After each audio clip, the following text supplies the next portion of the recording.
Olá, pessoal! Sejam todos muito bem-vindos a mais um episódio do nosso Pode Isso, doutora? Eu sou a doutora Carolina Cursi, ginecologista e obstetra, especialista em saúde da mulher. E no episódio de hoje, a gente vai falar sobre um assunto, daqueles. Pré-natal. Qual é a importância do pré-natal? O que é pré-natal de baixo risco, de alto risco? E os famosos exames, os ultrassons. Afinal de contas, pode fazer ultrassom toda hora? Não pode? Ultrassom faz mal para o bebê? Não faz? E para falar sobre esse assunto, rufem os tambores, eu trouxe nada mais, nada menos que a caxia da turma. Sabe aquela que é a chatinha, a detalhista, mas que é uma imensa profissional? Doutora Karina Pontes. Tudo bem com você? Tudo ótimo. Obrigada pelo convite. Olha quem fala, né? Porque ela seleciona muito bem os profissionais dela e eu sei que é uma honra estar aqui, porque eu sei que eu faço parte desse grupo seleto aí, porque não é para qualquer um, não. Ela com toda exigente. É que eu gosto das coisas muito certinhas mesmo, para dar o melhor para todas as gestantes. E às vezes a gente toma bronca, para não ter alguma coisinha assim. Tá vendo, gente? Não dou bronca só nas minhas gestantes. Não. Fiquem tranquilas. Não é uma coisa assim só de vocês. Mas é pro bem. Mas é pro bem. É pro bem. Então, hoje no nosso episódio, do nosso Pode Isso, doutora, eu queria conversar com você, Ká, sobre a importância do pré-natal. A doutora Karina, ela tem esse foco na medicina fetal, ela faz essa parte de ultrassom e também pré-natal de alto risco. Então, eu gostaria que você falasse pra gente. Qual a importância do pré-natal para as gestantes? Se eu já é minha segunda, terceira, quinta gestação, eu não preciso mais fazer, explica um pouquinho pra gente sobre pré-natal. Meu Deus, né? Pré-natal é tudo na vida de uma gestante e do bebê. Principalmente, né? A gestante, cada gravidez é uma gravidez. Em cada gestação, eu posso desenvolver doenças que são próprias da gravidez, como diabetes, pressão alta, e não significa que quando eu não tive nas minhas outras gestações, eu não vou ter numa próxima, independente de ser meu 10º filho. Muito pelo contrário, tinha um professor lá antigo de uma universidade que falava assim: quanto maior a paridade, maior são os problemas, porque a gravidez ela requer bastante do corpo de uma mulher. Então, o pré-natal, os exames, o cuidado de um obstetra experiente, com um olhar cuidadoso para aquela mulher e para aquele bebê, é fundamental para ter uma criança saudável e uma mãe que vai criar os seus filhos com saúde e ver principalmente a criança crescer. É que a gente está vivendo um momento muito difícil, né? A internet está divulgando muita informação, elas acham que ir na internet, no Dr. Google, antigamente a gente brincava, né? E na segunda opinião do Dr. Yahoo, né? Tudo se resolve, né? Então, pré-natal é para todas, é isso? Para todas. Engravidei, tem que fazer. Para todas. Para todas. Sem choro, nem vela, todo mundo tem que fazer. Hoje a gente faz até o pré-natal do pai junto, né? Que a gente pede alguns exames, dependendo do que a gente encontra, a gente pede até para o papai junto. Então, a gente não está excluindo nunca. A gente sempre inclui mais alguém. Se quiser vir a vovó também. Vem todo mundo, a gente cuida de todo mundo. Dependendo do que a gente encontra, a gente quer informação de todo mundo. Então, é para todos. Para todos. E, vamos lá. E como que começa o pré-natal? Assim, fui lá, atrasou minha menstruação, ou não atrasou, ou eu sou paciente da doutora Carol, e eu fiz uma FIV, eu fiz uma inseminação, eu não comecei o atraso. Quando que eu começo a fazer o meu pré-natal, doutora Karina? Eu te conheço e eu sei que você começa o seu pré-natal muito antes de engravidar, porque é justamente isso. Quando a gente consegue planejar, que não é sempre o que acontece, não é sempre que é possível a gente planejar. Exato. Então, muitas gestações aqui no Brasil ocorrem sem o planejamento. E aí eu tenho que procurar o meu obstetra quando eu vejo aquele sinalzinho positivo. Exato. É aquela segunda listra do exame de urina. Em algumas causam um certo desespero, porque não era o momento, e a gente sabe que isso pode acontecer. Em outras geram uma alegria enorme, e não ter aquela segunda listrinha também causa muita dor para aquelas que estão tentando e também não conseguem. Isso. Então, quando a gestação é planejada, a gente começa antes, né? Porque você vai dosar vitamina. A gente fala que são os 1000 dias de ouros, né? Que principalmente começa 3 meses antes da mulher estar grávida, pelo menos para a gente complementar o ácido fólico, que evita algumas alterações fetais, como cardíaca, a abertura da coluna, que a gente chama de meningomielocele. Então, o pré-natal, na verdade, começa antes, como eu sei que você faz, né? É que assim, é o problema, né, gente? Que essas excelentes profissionais que a gente está trazendo, a grande maioria a gente trabalha juntas e acho que é isso que a gente gosta, né? Todas nós somos muito estudiosas, assim, de sentar, vamos se dedicar, vamos estar sempre, assim, falando a mesma linguagem, estudando, medicina baseada em evidência, não é medicina... Opinião. De opinião. Exato. Acho que é isso que é importante. Então, se eu conseguir, eu devo passar 3 meses antes de começar a tentar. Certo? Isso. Pelo menos. E se eu fiz o teste e deu positivo? Marca a tua consulta. Marca a consulta. Rápido. Se for de madrugada, coloca o relógio para despertar às 8 horas da manhã, que é quando abre lá, e liga para nós. E liga correndo. Faz telemedicina, faz presencial, mas... Faz. Né? Então, acho que isso que é importante. A gente precisa começar o pré-natal assim que a gente descobre. Assim, a gente é muito mais tranquila aquela que vem antes, né? Porque aquela que vem antes já está recebendo vitamina, já está tudo... Quando recebe o positivo, a gente tem como falar, olha, continua as vitaminas e vem na consulta e tal. Não precisa sair correndo para uma consulta de urgência, porque aí elas ficam desesperadas, né? Eu quero uma consulta para ontem com a doutora, não é? Aí deixa a Jenny desesperada. Então, isso que é importante. O antes te dá uma tranquilidade para você seguir o seu pré-natal tranquilamente. Isso que é super importante. Mas, pergunta que não quer calar. Quando eu faço o meu primeiro ultrassom, senhoras e senhores? Nossa, sensacional. Então, porque elas adoram sair fazendo o primeiro ultrassom. E é tão frustrante quando você sai, corre com positivo só para ir fazer ultrassom, porque sabe o que eu vou ver? Nada. Só o útero, não vou ver nada na maioria das vezes. Então, assim, a maioria das associações, inclusive a ISUOG, que é a Sociedade Internacional de Ultrassonografia, eles orientam que a gente faça entre 7 e 8 semanas, porque é uma fase que a gente... é boa para datar o bebê. E lá a gente vai ter que estar vendo o batimento cardíaco, porque muitas vezes você se faz muito precoce... eu falo isso para elas. Se faz muito precoce, você não vê o coração. Pronto. Acabou. Você acabou com a cabeça da mulher. Acabou com a tranquilidade capaz daquela gestante. Com a nossa também, né? Porque elas ficam ligando, exato. Exato. Então, assim, é óbvio. E essa indicação, quando o paciente está sem sentir nada, sem sangramento, sem dor, tem certeza da última menstruação. Agora, quando não tem nada disso, a gente tem dor, sangramento. Aí muda, né, pessoal? Aí muda. E aí, saber que é possível a gente fazer um ultrassom, não encontra nada, a gente vai fazer um segmento específico para esse tipo de paciente, né, que aí é diferenciado, mas que não significa que ela não esteja grávida se a gente fizer a ultrassom e não ver bebezinho ali, porque pode ser só uma gestação muito inicial. Mas aí a gente vai individualizar. Mas na grande maioria dos casos, ainda bem que aquela paciente é assintomática, que não tem nada, que sabe a menstruação, né? A gente pode esperar 7, 8 semanas, que aí vai ser um exame mais gostoso, ouvindo o coração, não vai gerar ansiedade, porque o bebezinho já vai estar lá. Um feijãozinho. Um feijãozinho. É isso que eu ia falar. Vocês realmente ficam muito preocupadas com essa questão do primeiro ultrassom. Afinal de contas, a gente já quer ouvir o coraçãozinho bater. E aí, eu vejo muitas marcando consulta, né? 4 semanas, 5 semanas, e aí assim. E a gente pede o beta-HCG para ver se está subindo e está naquela curva.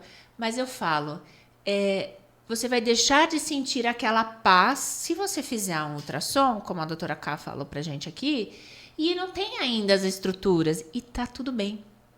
Né? Tudo bem. Tá tudo bem, porque não era para ter mesmo, né? Então, assim, eu costumo conversar muito com as minhas pacientes, você sabe disso? Eu falo, se você fizer, você vai conseguir esperar 14 dias mantendo a paz do lar?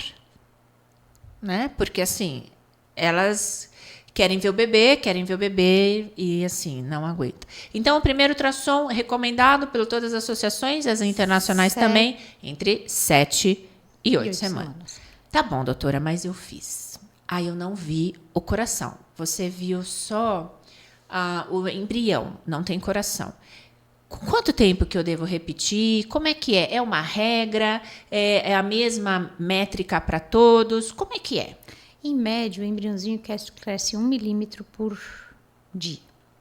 E a partir de 7 milímetros é obrigado a ver coração. Tá. Né? Senão eu já considero que aquela gestação é inviável. Tá. Então, eu vou calcular mais ou menos. Se eu ver um embrião, se for muito pequenininho, tiver 1 milímetro, eu vou dar uns 10 dias para aquela paciente, porque às vezes, assim, isso é uma média, né? Então, vai que aquele embrião cresce 0,7 por dia. Não, cresce 1. Vai que é meu filho, não filho da Carol. O meu deve crescer 2 milímetros por dia. E não tenho meu DNA e não da Carol. Aí, né, pode crescer um pouquinho menos. Então, eu dou uns 10 dias e repito aquele ultrassom, principalmente se a paciente está assintomática, sem sangramento, para a gente fazer um diagnóstico ou um embrião viável, ou falar, não, olha, realmente aqui não foi para frente. Tá. Então, mas tem uma coisa importante, enquanto a gente não vê batimento ali cardíaco, a gente não considera aquela gravidez viável. Certo. Sinal de gravidez Prestaram viável, atenção nisso, batimento. no que a doutora falou? Repete aí, pra gente gravar, doutora. Enquanto não tem batimento, a gente não considera a gestação viável. Então, a gente sempre vai escrever no laudo do ultrassom, para ninguém preocupar, né? Porque quando o tamanho é muito pequenininho, é tudo bem, a gente não vê, para repetir aquele ultrassom, para a gente garantir que é uma gestação viável. Aí eu vou colocar assim no laudo.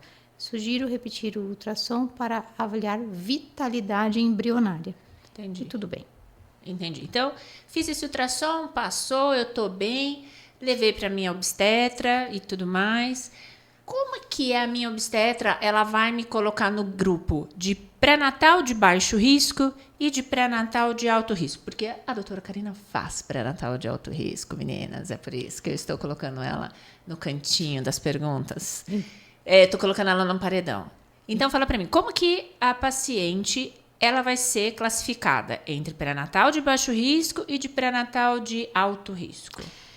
É logo no início? É logo depois desse ultrassom? Como é que é? Então, na verdade, assim, depende. Se a paciente já tem algum diagnóstico de alguma doença crônica, seja ela hipertensão, diabetes, lúpus, a síndrome de anticorpo antifosfolípido, alguma coagulopatia, alguma trombose, essa paciente vai para o pré-natal de alto risco. Tá. E quando eu falo alto risco, é porque eu tenho chance de perder o bebê? Como é que é? Por que é essa terminologia alto risco? Explica para elas por que a gente chama de pré-natal de alto risco. O risco de perder o bebê nem sempre é só em relação ao bebê, é em relação à mãe. Como eu disse, quando a gente engravida, o corpo da mulher, ele é solicitado. Tanto da parte de cardiovascular, quanto o pâncreas, os rins. Então, tudo é muito mais solicitado na gravidez. É um teste, é uma prova de teste para a gente, a gestação. Então, pré-natal de alto risco não coloca o bebê no alto risco. É óbvio que quando eu tenho uma paciente hipertensa, eu tenho mais chance de desenvolver a pré-eclâmpsia, que é aquela a pressão alta da gestação. Quando eu tenho uma paciente que tem pressão alta, eu tenho mais chance de ter um bebê mais restrito. Eu tenho coisas com o bebê também, mas é o cuidado com a mãe, não é só com o bebê. Então, a grávida ela fica tão focada na barriga que ela esquece que o olhar para ela, e é esse olhar que a gente tem. É esse olhar diferenciado de quem faz alto risco. A gente não olha só a barriga, a gente olha o todo, o conjunto. Né? E é isso, é essa a importância. E aí o baixo risco é o quê? Explica um pouquinho para elas entenderem. Alto risco, se tiver alguma patologia, se desenvolver alguma coisa, se ela já tiver o diagnóstico pré-natal, né, pré-gestacional, desculpa, né, de alguma doença ou descobre durante a gestação, é considerada alto risco, vai para um especialista, isso que é importância, né, porque assim... o obstetra, ele não cuida de todas as gestantes, né? porque realmente a gestante é essa prova de fogo do corpo, né? Então, assim, é um teste mesmo para o organismo. E não dá para o obstetra tratar todo mundo a todo tempo. Então, realmente tem os obstetras que são especialistas em alto risco. Então, se a gente entendeu agora o que é o alto risco, o que é o baixo risco? Quer dizer que baixo risco é certeza que eu vou ter parto normal? Quer dizer que baixo risco eu não vou passar por um abortamento? Explica um pouquinho o que é o baixo risco. Então, selecionamos nessa primeira consulta a paciente que é alto risco já de cara e aqui tudo bem, está no baixo risco. Tá. Né? Agora vamos seguir o pré-natal. Aí vai chegar a época do morfológico lá do primeiro trimestre. Se eu encontro alguma alteração nesse bebê, eu enquadro essa gestante no pré-natal de alto risco. Tá. Aí já não vai ser mais um fator materno, apesar que algumas alterações do bebê podem, inclusive, levar a mãe a ter alguma alteração. E tem aquelas grávidas, inclusive que a gente pegou ontem no consultório, por exemplo, quando a gente vai estar lá, já quase chegando no final. 33 semanas ela estava. Você vai fazer a altura uterina, uma paciente super saudável, linda de viver. E a gente, que você fez? Você me ligou. Eu liguei, né? eu liguei. Você me ligou, falou, tem alguma coisa. Isso que é importante, a experiência. A experiência, né? Eu acho que a gente tem. E a gente tem o jogo de cintura, porque você imagina, era a primeira gestação, um casal muito querido, super dedicados e tudo mais, e ela é toda, né, bonequinha. E aí eu fui acompanhando, porque a barriga da gestante ela vai crescendo proporcional à idade gestacional que ela tá. E aí eu medi, eu falei, não tá certo. Não tá certo, essa barriga não tá crescendo e tudo mais. E não era compatível até com os outros ultrassons que ela havia trazido, né? E aí, por isso que é o importante, gente, que a gente fala do profissional que realizar o ultrassom do seu bebê. No episódio anterior, a gente falou sobre o eco fetal. Se você não assistiu, eu vou deixar aqui para vocês o link para vocês assistirem o episódio sobre ecografia fetal, e que é muito importante. A gente falou da importância de você ter um profissional bem qualificado para fazer o seu ultrassom. E aí, liguei para você prontamente. Acho que isso trouxe tanta coisa boa lá para a clínica, né? Ter uma equipe. Então, a gente tem tanto pré-natal de alto risco, pré-natal de baixo risco, tem o cardiologista, que é a doutora Marilisa, que faz o eco fetal, tem você, da parte da medicina fetal, fazendo os ultrassons, e a gente poder falar sempre da melhor maneira num acolhimento dessa paciente. E aí eu pedi para você, falei, Karina, eu acho que é com você, porque eu não faço ultrassom, né? Eu não sou especialista em ultrassonografia. E aí a Karina avaliou e realmente a gente viu que o bebê estava pequenininho. Tinha perdido um potencial de crescimento e estava pequenininho. Agora a gente vai acompanhar super de perto. E também o outro exemplo foi quando a gente fez a gente já pegou alguns casos de alteração morfológica. Né? Com síndromes no consultório. E que também a gente acompanhou e deu todo o suporte. E teve um caso também recente de uma paciente que foi fazer o morfológico do segundo trimestre, super queridos também, uma primeira gestação, e a gente pegou um colo curto. E aí você teve que fazer um procedimento de urgência. Exato. Então, assim, não tinha nada dizendo que era alto risco. Exato. Impressionante, né? A natureza é impressionante mesmo. E aí, né? Tudo feito na época adequada e a gente descobre. Então, o alto risco inicial é aquela paciente que vem com algum problema. Entendi. E a gente pode passar a ser de alto risco conforme vai passando os exames, a gente vai fazendo e vai descobrindo alguma coisa, seja diabetes gestacional, seja a hipertensão, o hipotiroidismo subclínico, que a gente não trata fora, mas trata na gestação. E vai, né? E tantas outras coisas que o episódio anterior do eco fetal, quando faz o eco fetal, descobre algum probleminha no coraçãozinho do bebê. Então, assim, o que a gente quer deixar, a principal mensagem, né, meninas? O pré-natal, ele pode ser de baixo risco e depois você ir para um alto risco. Independente da idade gestacional, você já pode começar com esse diagnóstico de alto risco do pré-natal. Mas agora, vamos fazer uma pergunta que não quero calar para a doutora Karina. Independente do meu pré-natal, assim, baixo risco ou alto risco, vai impactar no meu parto ou eu posso fazer normal independente do meu pré-natal? Como é que é? Maravilhoso isso, porque assim, eu tenho... a gente vê que a gente você super incentiva o parto nas pacientes, né? Parto normal. Isso. E a maioria dos médicos, quando não estão habituados a fazer o alto risco, de cara vão para a paciente e falam assim, tem que ser parto cesárea. E aquilo cansa, né? Aquilo cansa. Cansa. E assim, a gente, por ética, acaba não... A gente jamais comenta sobre uma conduta, alguma coisa de um outro colega. Mas, assim, são raríssimas as ocasiões em que realmente existe indicação de um parto cesárea no alto risco. De cara. Por exemplo, a paciente é hipertensa, está com a pressão controlada, Qual o bebê problema? está bem, tudo bem. Eu tenho diabetes, o bebezinho está num peso bom, a mãe está controlada, o bebê está mexendo bem, está tudo bem. Qual o problema? Então, assim, é o desejo da mãe. Eu tenho úlcera. A Carol, eu faço caras e bocas às vezes, e às vezes ela fica olhando pra minha cara, assim. E eu tenho que dar uma controlada na doutora Karina, entendeu? A doutora Karina é aquela, sabe aquela médica que fala com o olhar, assim, entendeu? Então, eu preciso dar, às vezes, uma segurada. Então, e aí é tão raro, né, a necessidade. E tem aqueles casos que, assim... Eu vou falar, eu tenho lá no consultório, eu achei que quando eu fosse pro consultório vou pegar ultrassons mais tranquilos. Gente, ela me chama de pé frio. Eu pego no SUS. Mas não, aí a gente tem alguns casos que são mais raros, que nem sempre a gente consegue estar dizendo exatamente o que a gente vai conseguir fazer, que a gente tem que acompanhar. A gente tem, por exemplo, um caso de um hematoma. Sim. Na placenta que a gente vem acompanhando e a gente... E para vocês verem, mais um exemplo, né, da importância da expertise do profissional que foi fazer. Porque chegou para mim como se fosse uma alteração da placenta, lago venoso, né? E eu já entrei em desespero, falei, nossa, mas será que é isso mesmo e tal? E aí... Olha a comodidade, a tranquilidade das nossas pacientes, por exemplo, porque eu recebi isso na hora, eu liguei para a Karina e falei assim, eu preciso que você faça um ultrassom na minha gestante, né? E aí ela fez, e aí não era isso, né? Não, era um hematoma super gigante que via desde o lado da mãe da placenta até o lado do bebê. E aí eu chamei ela e falei, Carol, pelo amor de Deus...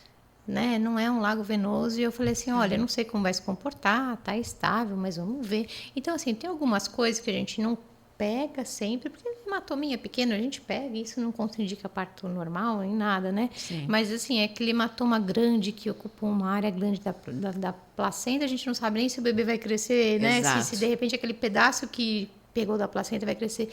Então, alguns casos a gente individualiza também. Então, a importância do obstetra que acompanha é individualizar a sua paciente. Não tem receita de bolo, né, cara? Não tem receita é via de bolo. regra. A receita de bolo não tem. Não, é via de regra. É via de regra, exatamente. Então, já entendemos que a questão de pré-natal de alto risco e baixo risco não é indicativo, não é uma garantia de nenhum tipo de parto. Entendemos várias coisas de como começar o pré-natal e tudo mais. Mas assim, doutora, pergunta para a doutora Karina. Posso fazer ultrassom no meu bebê todos os dias? Qual é a rotina que eu posso ver o meu bebê? Olha, pode ir lá, todo dia vem. Não tem radiação, os trabalhos mostram que são super seguros. Vem. E aí, como é que é a rotina? O que é o esperado para a gente estar fazendo durante o pré-natal? A gente sabe que, é claro, que se a gente quiser fazer todo dia, ok, mas o que a Febrasgo recomenda, o que a American College recomenda, o que é o normal, o que a gestante pode esperar? Por que eu estou te perguntando isso, Cá? Porque lá no meu consultório, eu tenho ultrassom, né? É que eu não sou especialista, eu não laudo, mas eu vejo placenta, eu vejo hematoma, eu vejo líquido e vejo posição fetal e tudo mais. Eu jamais imito laudo. E aí, quando o assunto engrossa, a gente chama especialista, né? Então, as pacientes, né? As nossas pacientes estão acostumadas que, na grande maioria, em cada consulta, elas vão ver o bebê, elas vão fazer ultrassom. Mas o que é o recomendado? O que é o normal? Então, a gente fez o de 7 para 8 semanas e a gente fez o morfológico de primeiro. E aí, como é que é? Então, vamos lá. O que é recomendado real, tá? Pelas sociedades internacionais. que o primeiro ultrassom, inclusive, a gente aqui no Brasil, inclusive por ansiedade da gestante, a gente acaba fazendo. E o Ministério da Saúde, como ele não oferece o morfológico do primeiro trimestre para todo mundo, porque apesar de ser recomendado, eles não têm perna para oferecer para gestantes de baixo risco, então ele só oferece para de alto risco, ele recomenda um ultrassom inicial ali para a gente datar, ver se a gravidez está no lugar certo do útero e tal. Mas as sociedades internacionais hoje, o que elas tendem a fazer? Aquela paciente, aquela gestante assintomática, sem sangramento, que sabe a menstruação, que ela faça primeiro ultrassom na data do morfológico. Do primeiro trimestre, entre 11 e 13 semanas, e 6 dias, 14 semanas. E depois, se tiver... E nesse ultrassom, conta um pouquinho mais pra gente, detalhe um pouco mais pra gente. Ultrassom morfológico de primeiro trimestre, realizado de 11 a 13 semanas em média. Alguns médicos ainda fazem até 14, a gente tem a tendência de fazer um pouco antes. O que a mãe pode esperar saber nesse ultrassom? Eu diria que se eu tivesse que escolher um ultrassom, era esse, né? É esse. Porque esse ultrassom, primeiro, que me dá muita tranquilidade em relação... Ele não exclui tudo, mas ele me dá muita tranquilidade em relação às malformações mais Geralmente grosseiras. é depois desse ultrassom que a gente pode contar para todo mundo que está grávida. A segurança é maior, né? Então, a gente avalia a translucência nucal, que não é diagnóstico, mas é um indicador, né? Um marcador, vamos dizer assim, de síndromes. Mas, assim, não é só simplesmente avaliar a translucência nucal. A gente tem que jogar numa calculadora. Quanto tempo demora? 1 hora? Às vezes mais, né? Gente. Então, assim, é a translucência nucal, osso nasal, ducto venoso. A gente avalia a pressão da paciente no consultório para eu poder fazer o cálculo de risco dessa paciente ter restrição de crescimento e pré-eclâmpsia.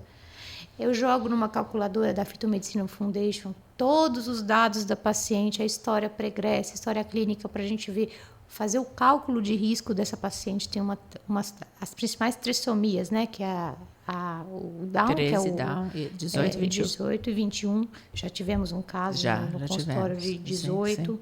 Né? Então, é um ultrassom que eu avalio a placenta, eu avalio, apesar da placenta não ser considerada baixa definitivamente nesse morfológico, quando ela está lá em cima do colo, a gente avalia. Então, assim, esse morfológico me diz muito. Para vocês verem, né, a importância de vocês fazerem esse ultrassom com muita calma, né? Não dá para ser um ultrassom de 20 minutos, de 30 minutos, para vocês verem o tanto que a doutora Karina tem que escrever, tem que fazer, tem que avaliar, né? Então, assim, eu vejo porque às vezes as pacientes falam, mas esse exame vai demorar muito, então entendam também que eles têm que avaliar, eles têm um passo a passo para fazer. Feito esse ultrassom morfológico, eu vou para qual? Aí o ideal, pelas sociedades, é que você vá para o ultrassom morfológico do segundo trimestre. Tá. Se eu fui bem no ultrassom de primeiro trimestre, eu posso pular o de segundo? Não. Viu? Eu sabia que ela ia responder isso. Não pode, porque tem algumas alterações que realmente a gente não vê lá no primeiro. Né? Por exemplo, a hérnia diafragmática. Quando é muito... A não ser que seja uma coisa que seja até incompatível com a vida, a hérnia diafragmática é quando tem uma abertura no diafragma e as estruturas que estão no abdômen vai para o tórax. A gente não consegue ver no morfológico do primeiro trimestre. Tá. Algumas alterações ósseas, a gente dificilmente consegue ver no morfológico do primeiro trimestre. Um exemplo é a acondroplasia, o nanismo, Não consegue ver no primeiro trimestre. Não consegue. A não ser que assim, sejam alterações ósseas que sejam mais incompatíveis com a vida, a gente acaba até vendo no morfológico do primeiro trimestre. Mas coisas, alterações não vai excluir, né? Não vai excluir. Então, fez o ultrassom de primeiro trimestre, morfológico de primeiro trimestre, a gente vai para o morfológico de segundo trimestre. Qual a melhor época para a gente fazer o de morfológico de segundo trimestre? Entre 20 e 24 semanas, e se eu puder escolher, eu escolho 22. Estou sabendo também. E aí é quando o bebezinho está um pouquinho maior, eu consigo avaliar as estruturas cerebrais, o coração, melhor. E o colo está num período adequado da gente ver onde ele já vai. Se ele tiver que estar encurtando, ele já está requerendo um pouquinho mais, e às vezes a gente pega essa alteração pegaríamos antes, tá? Mas o ideal ali, se eu puder escolher, eu escolho 22. Mas, não tenho tempo. Pode, só vou ter tempo com 20, vamos com 20. Tá. Aí eu pulei, só tô com 24, vamos com 24. Entendi. Ok. Tem que fazer. Então, fiz o primeiro entre 7 e 8 semanas, datei minha gestação, fiz o de primeiro trimestre, o morfológico, fiz o morfológico de segundo trimestre. Pergunta que não quer calar, que elas sempre perguntam. Tem morfológico de terceiro trimestre, doutora Karina? Existe essa terminologia? Não, a gente não faz o morfológico do terceiro trimestre, porque, na verdade, assim, todo o exame, por exemplo, quando a paciente vem pela primeira vez comigo, eu acabo vendo tudo. Mesmo que eu não laude ali, eu tiro fotinho de tudo, porque eu não sei quem viu. Exato. Né? Então, eu olho tudo. Mas acaba, quando o bebê começa a ficar mais velhinho, vamos dizer assim, né? Mais maduro. Mais maduro. Os ossos do bebê acabam calcificando. E o som, o que acontece? O osso, ele bate o som e volta. Ele não deixa passar e ouvir as estruturas que estão Para montar a imagem no ultrassom. Isso, e acaba dificultando a visão do bebê. Então, não é que assim, olha, eu pulei o morfológico, eu não vou ver absolutamente nada. Não. Mas, assim, a sensibilidade do exame, ou seja, o que eu poderia diagnosticar vai diminuir muito. Entendi. Muito. Então, às vezes chega paciente, eu queria fazer morfológico. Eu só não, chega não, às vezes não, né? Todas me perguntam, mas doutora, a senhora não vai me pedir um morfológico de terceiro? Peraí, vamos explicar. Não existe morfológico de terceiro trimestre. Existe o de primeiro e existe o de segundo. Depois que eu fiz esses dois, e agora já aprendi, eu assisti o Pode Isso, da doutora Carol, e aprendi que não tem morfológico de terceiro trimestre. Então, qual que é a sequência? Eu vou fazer um por mês, eu vou fazer um a cada 15 dias. Como é que a minha obstetra vai pedir os exames de ultrassom? É aí que tá. O ideal seria a gente fazer. Se a gente pudesse, só paciente de baixo risco e o obstetra não detecta, obstetra com experiência, não detecta absolutamente nada, eu acho que a gente pode fazer um ultrassom lá entre 32 semanas, 33, para a gente ver como está o líquido, o crescimento, porque às vezes alterações sutis a gente não pega, às vezes pela altura uterina, Sim. Às vezes a paciente acaba engordando um pouquinho mais, engana a gente em relação à barriga, e aí só o ultrassom acaba pegando determinadas alterações do crescimento do bebê. E aí, eu acho que antes do parto é sempre adequado a gente estar fazendo um ultrassom para avaliar o peso, a posição, o líquido. Agora, a frequência do ultrassom, quem determina é o obstetra. Porque o obstetra sabe, essa paciente é de risco, essa paciente é hipertensa, essa paciente, olha, a barriga está muito grande, eu estou achando que pode ter um bebê muito grande, muito líquido aqui. Foi o que aconteceu antes de ontem, né? Que eu te encaminhei aquela paciente, fez ultrassom e já mandei voltar na semana que vem, né? Para fazer outro com você. Então, é o obstetra. É um pré-natal adequado que vai definir qual é a frequência. Porque tem paciente que às vezes vai, né, onera a paciente desnecessariamente, também não tem essa necessidade. Se o obstetra fala assim, não, tá tudo bem, vamos só fazer aqueles ultrassons que para mim são essenciais. Olha, eu quero ver o líquido lá com entre 30 e 32 semanas. Não, agora para fazer o seu parto com tranquilidade, eu quero ver como está o líquido, a posição, o peso, e tudo bem. Agora, se o obstetra detecta, aí não tem jeito. Aí não tem jeito. Aí tem que fazer conforme a alteração da paciente. Mas, doutora Karina, e o famoso 3D, 4D, 5D? Explica pra gente essa terminologia, quando que dá para fazer, o que é o correto, por que o convênio não libera, como é que é essa questão do ultrassom? E aproveitando, já emendando aqui uma pergunta, todos esses ultrassons que são os recomendados têm cobertura pelo convênio? Como é que é? Explica um pouquinho aí pra gente, desculpa. Então, o morfológico do primeiro trimestre, infelizmente, alguns convênios, eles liberam só assim, ultrassom mais avaliação da translucência nucal. Eles não liberam aquele ultrassom que é o mais completo, onde o obstetra faz o cálculo de risco. Tem alguns convênios, infelizmente, que limitam. Então, sim, eles liberam, a maioria libera a avaliação do primeiro trimestre, mas não dessa forma mais completa que a gente gostaria. Tá. Então, tanto que a gente, muitas vezes, tem problema de reembolso. Sim. É um absurdo, É um absurdo, né? É um absurdo. É um absurdo. Tem um convênio aí que é super conhecido e tudo mais, né? Assim, bem presente, que realmente, se a gente escrever morfológico de primeiro trimestre, eles não liberam. É impressionante, né? E o morfológico segundo, sim, eles liberam o Doppler, o obstétrico, tudo isso é obrigado eles cobrir. Eles são obrigados a cobrir porque está no rol dos exames da ANS. Da ANS. Então, eles liberam. Tá? Agora, o 3D, eles não liberam. O que é o tal do 3D? Explica para elas, assim, tem 3D, tem 4D, tem 5D, tem 6D, tem quantos D para ver esse bebezinho, para ver se parece com a mãe, para ver se parece com o pai? Não, acho que vai parecer com a avó. Eles querem morrer quando a gente brinca assim.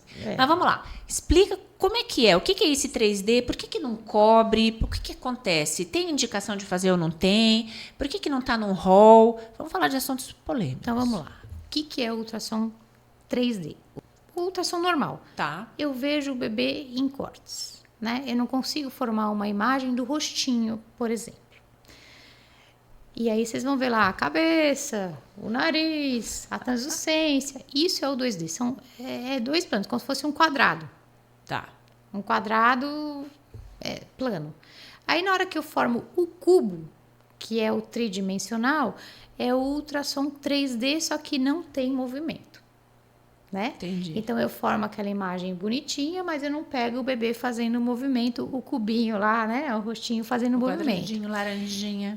O 4D, além de eu ter a formação da imagem, do bonitinho, tudo, sim, eu pego o bebê em movimento.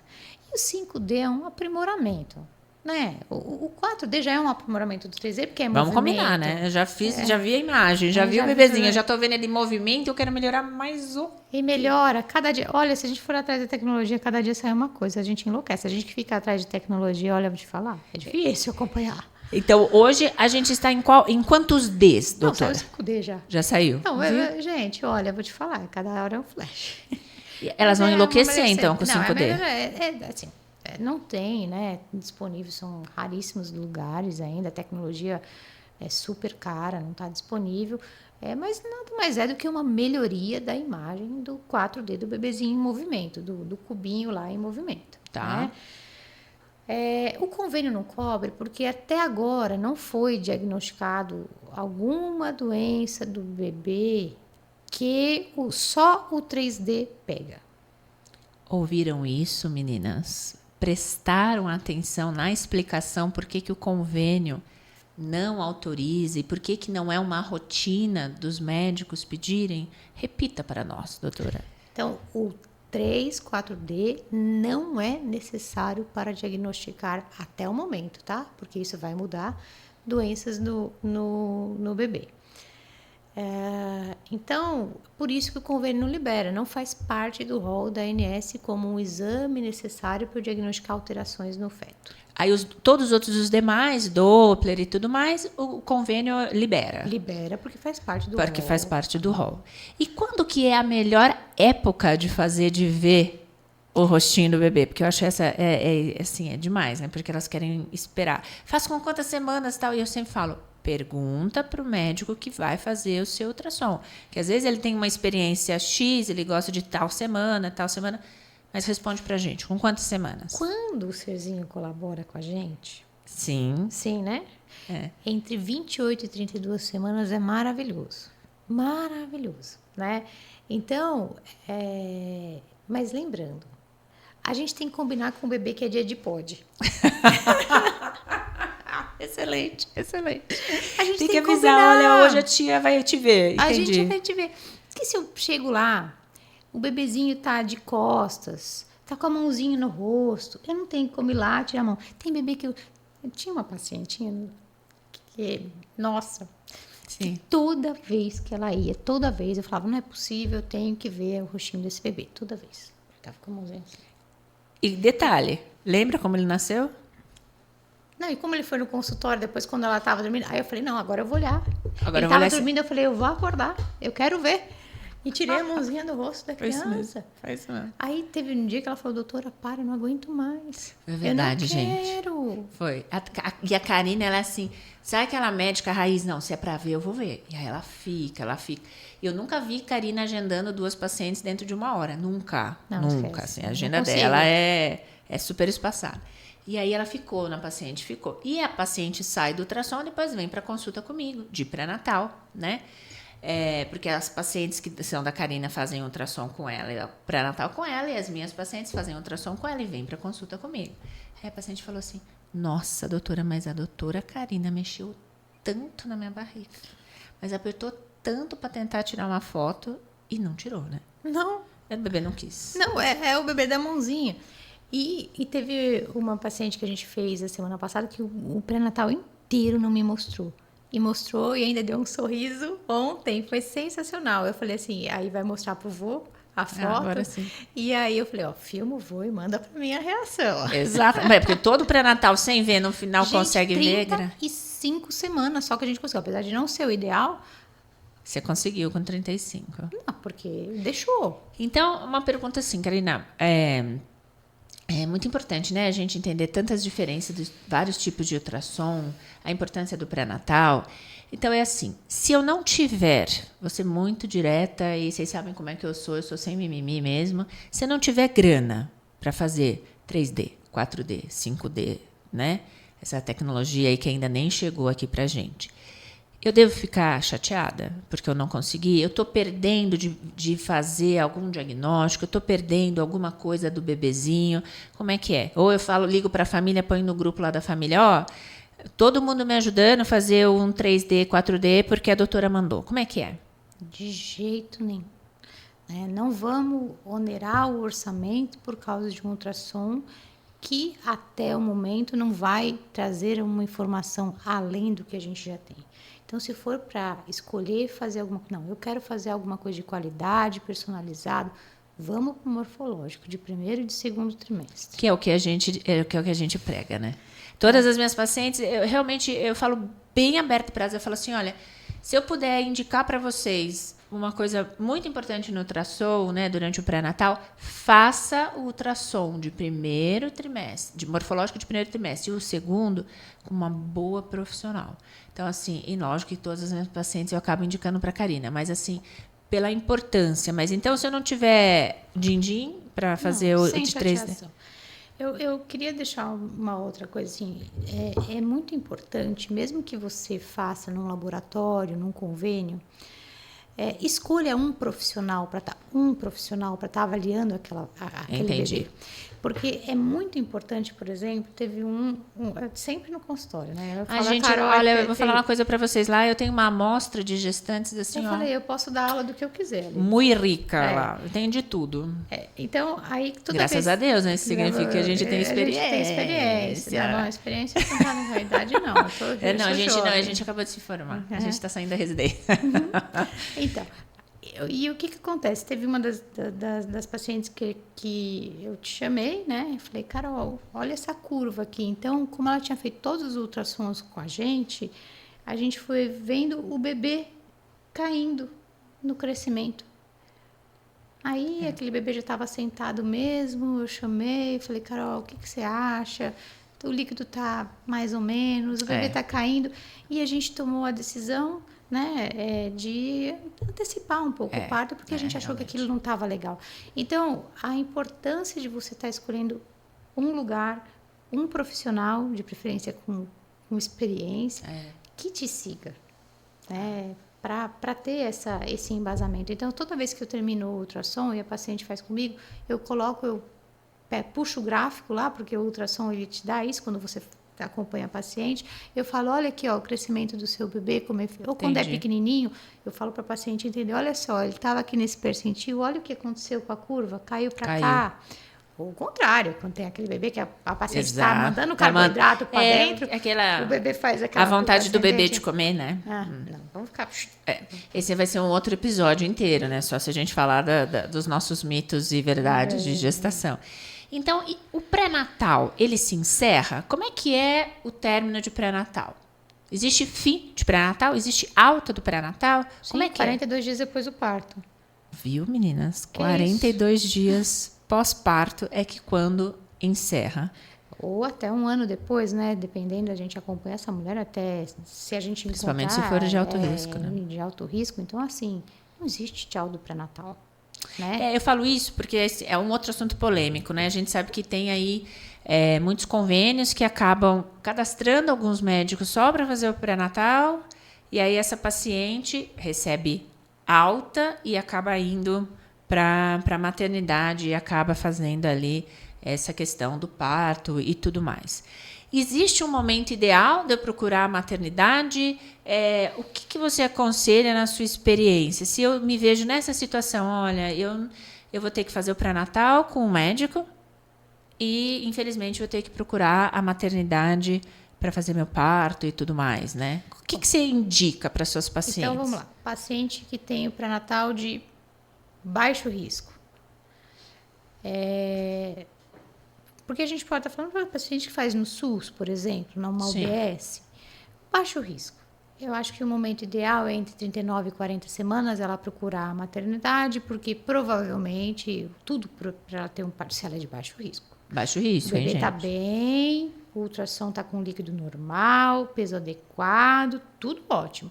Ela vai começar a fazer lá o segmento na maternidade, geralmente com a cardiotoco, avaliação do líquido. Cardiotoco é aquele exame, meninas, que a gente faz registrando a contração, movimentação fetal, né, e contratilidade uterina, o batimento do bebê e movimento do bebê, né? E que é importante também, a gente faz, várias vezes a gente faz o perfil biofísico e a gente faz lá no consultório. Principalmente as pacientes de alto risco, é um exame que vocês vão ver só lá na frente, né? Sim. E aí, essa paciente vai acabar seguindo a cada 2, 3 dias no hospital, até se não nascer espontaneamente 41 semanas. Geralmente, a maioria dos hospitais opta por o SUS, né? Geralmente, nas maternidades particulares, não passa de 40 semanas. A não ser que a paciente queira tentar muito, né, amiga? Que aí fica indo lá fazendo a cardiotoco. Isso. E aí a paciente acaba realmente até perdendo a paciência, né? Que é isso que acaba acontecendo. Mas então, acaba fazendo. Então, até no final, o acompanhamento é individualizado. Não tem como falar assim, olha, vai ser a cada 2 dias, vai ser a cada 3. Não, isso não vai Aquela paciente de alto risco, aí esquece. Aí depende do como está o bebê, de como está a mãe, da patologia. Aí é individualizado mesmo. Se eu tiver que ver essa gestante todos os dias, a gente vê. Né? Se ela tiver que ir para o hospital todos os dias, ela vai. E muitas vezes a gente tem que antecipar o parto. Por exemplo, vou dar um exemplo, uma restrição, que é restrição de crescimento, que a gente diagnosticou lá. Com 37 semanas a gravidez acabou. Tem que ser cesárea? Não necessariamente, né? Não, eu estou falando que a gestação vai se encerrar. A via de parto, a doutora vai escolher qual é a melhor via, né? Junto com a paciente, colocando os riscos, os benefícios, mas geralmente uma pré-eclâmpsia, né? Uma pré-eclâmpsia vai até 37 semanas. Hoje em dia a gente não indica levar mais que 37. Até pacientes que tiveram, a gente sabe que a gente está vivendo um momento onde as mulheres estão engravidando mais tardiamente, então elas podem ter até um antecedente de uma miomectomia, uma retirada de um mioma. Então, antigamente a gente esperava até 38, os últimos guidelines não, 37. 37 para não correr o risco. Para não correr o risco, exato. Ou essa placenta está prévia, enfim. Aí vai depender... Sempre depende da condição dessa gestante. Da gestante do bebê. Por isso que é muito legal você poder confiar naquela pessoa que está te assistindo. E assim, infelizmente, não é todo mundo no SUS, isso é impossível. Eu sinto muitas pacientes que eu me despeço no pré-natal lá, no alto risco, no SUS. Elas falam, mas você não vai fazer meu parto? Eu falo, mas gente, eu falo para elas, você imagina se eu fosse fazer o parto? Todas as mulheres estão ali fora me esperando. Meus filhos não me veriam, nunca, né? Não tenho como. Nunca. Infelizmente, a gente não chegou nesse nível, né, de evolução, mas e a gente vê a diferença de quando no consultório, que elas conseguem, elas têm esse amparo e como elas se sentem mais seguras. Uma relação médico-paciente bem diferente. Elas se sentem muito seguras quando é aquela pessoa que ela viu sempre e acompanhar por dia mais importante importante da vida de um casal, pessoal, é ver nascer o seu pacotinho de amor, que é a coisa mais importante. Não tem preço. Não tem preço, tem valor só, né? Tem então, valor, não tem preço. O nosso bate-papo hoje do nosso Pode Isso, doutora, voou. E a gente essa intenção, sem roteiro, sem perguntas combinadas. Aqui é um papo reto, de uma maneira leve, amorosa, para que chegue para todas vocês o melhor da informação médica, com uma medicina baseada em evidência, não é um achismo, eu acho que é isso que deve fazer, eu acho que é aquilo que deve fazer. Eu fiquei muito feliz, mas assim, enriqueceu demais esse episódio estar aqui com a doutora Karina Pontes, senhoras e senhores, falando da importância do médico ultrassonografista no seu pré-natal. Vocês precisam aprender que não é qualquer um que faz um bom ultrassom. Entender que pré-natal não termina só depois do pós-parto, então isso é importante. Então as consultas de pós-parto, eu sei que é difícil porque a nova rotina, o bebezinho, vão consumir o tempo dessa família, mas é muito importante fazer. Karina, eu quero dizer muito obrigada de participar comigo dessa jornada. Gente, vou falar uma coisa para você. A Karina é uma recém-chegada na minha vida. Quem a trouxe foi a doutora Maria Elisa, que foi do episódio anterior. Mas a Karina, assim, já está no meu coração, já é de casa. Uma pessoa que estuda muito e isso me conquista. Acho que você me conquistou aí. Com tanto obrigada. Conhecimento, com tanta... Gente, ela fala assim, ó, esse bebê vai estar assim. Pois pode acreditar que o bebê está assim, não está assado. Então, eu quero te agradecer e te pedir um favor. Para todas aquelas que nos acompanharam nesse nosso episódio sobre pré-natal e ultrassom, qual a importância, quando faz, quando não faz, qual a mensagem que você, como médica, que faz alto risco, que tem a experiência do SUS e do particular, você pode deixar para todas essas futuras mamães, as que estão pensando em engravidar? Eu queria que você deixasse aqui, como sempre eu peço para todos os meus convidados, a sua mensagem final e, claro, aonde que ela pode encontrar com você. A mensagem final é o seguinte: façam pré-natal. Se possível, planejem a gestação. Tenham uma pessoa de confiança. E, se puder, escolher algum exame para se onerar, não é o 3D. Não é a fotinho que o bebê vai estar lá. São os morfológicos. Isso é super importante. Eu achei isso importantíssimo. E vocês podem me encontrar no babystar.sg e na clínica Curse. A gente está com uma parceria maravilhosa, está funcionando super bem. Tá muito legal, tá muito legal. A gente, às vezes, quebra a cabeça lá e a gente se entende e acho que é isso que é o importante e o que a gente está conseguindo enriquecer no atendimento lá na clínica, né? A gente tem que fazer o que tem que fazer os exames que tiver que fazer. Exame que alterou, gente, é assim, a gente senta, independente da hora, eu e a Karine falei, e aí, o que a gente vai fazer? Para dar o melhor para a paciente. E mais, né? A gente conversa como que a gente vai abordar essa paciente. A gente não chega falando para a paciente. A gente cria um vínculo com os pais. Os maridos sabem disso, né? Quantas vezes a gente já pegou o telefone e ligou para o marido da paciente. Olha, está acontecendo isso. Como que a gente quer abordar? Quer marcar uma online? Vem aqui. E a gente sabe que a gente acompanhou, né, aquela nossa pacientinha que tinha alteração fetal. A gente acompanhou muito com o marido. Então, assim, eu estou muito feliz com a nossa parceria. Eu acho que a gente melhorou, assim, 300%. Assim, eu poder oferecer para todas as minhas gestantes que procuram um atendimento de qualidade. Porque quando você fala para mim, tá tudo bem, eu sei que tá tudo bem. Quando você fala assim para mim, não está tudo bem, Carolina, tá na hora de eu correr atrás. Então, assim, parabéns pelo trabalho. Obrigada de ter vindo. Fiquei muito feliz. Então, ela deixou aqui os contatos dela. E eu quero agradecer a todas vocês que ficaram até o final desse nosso... Pode isso, doutora? Assistindo, comentando, compartilhando um pod com tanta riqueza de detalhes médicos para vocês aprenderem. Espero vocês no próximo episódio para a gente falar da saúde feminina, de todos os mistérios que envolve. Até lá!